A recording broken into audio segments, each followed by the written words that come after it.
আমার ৭১-এ মহান স্বাধীনতা যুদ্ধে ৯ মাস রক্তক্ষয়ী যুদ্ধে না খেয়ে না দে পেটে সবুরের পাথরে বেঁধে সেদিন যুদ্ধ করেছিলাম। এই দেশের চাই নেই কা, এমন দেশ চাই নেই কা।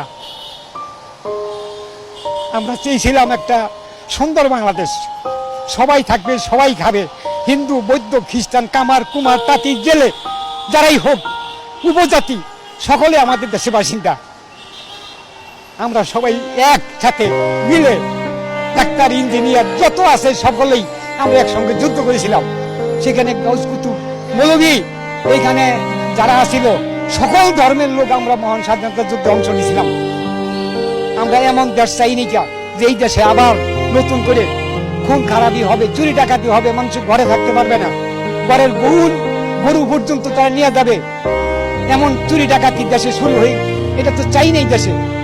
আমরা একটা সুন্দর বাংলাদেশ চেয়েছিলাম। নতুন সরকার আসছে, কেয়ারটেকার গভর্নমেন্ট আসছে, তত্ত্বাবধায়ক সরকার আসছে, তাই মনে করি আমি আশা করি ডক্টর ইউনূস সাহেব খুব দক্ষ মানুষ, ব্যাংকিং কাজ ভালো বোঝেন, ব্যাংকিং কাজ তিনি জানেন, বহির্বিশ্বের সাথে তার সাথে ভালো যোগাযোগ আছে, উনি নোবেল বিজয়ী মানুষ।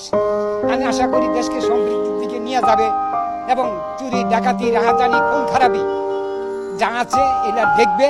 এবং একটা কথা আসছে, যারাই খুন করেছে বা যারাই অনিয়ম করেছে, যারাই চুরি ডাকাতির সাথে জড়িত, তাদের যেন আইনের আওতায় আনা হয়।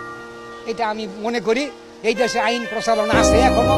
সে আইন যেহেতু একটা উপদেষ্টা কমিটি গঠন করছে, শক্তিশালী উপদেষ্টা কমিটি, আমি মনে করি যে উপদেষ্টা কমিটি যেন তারা এই দেশের জন্য কাজ করে।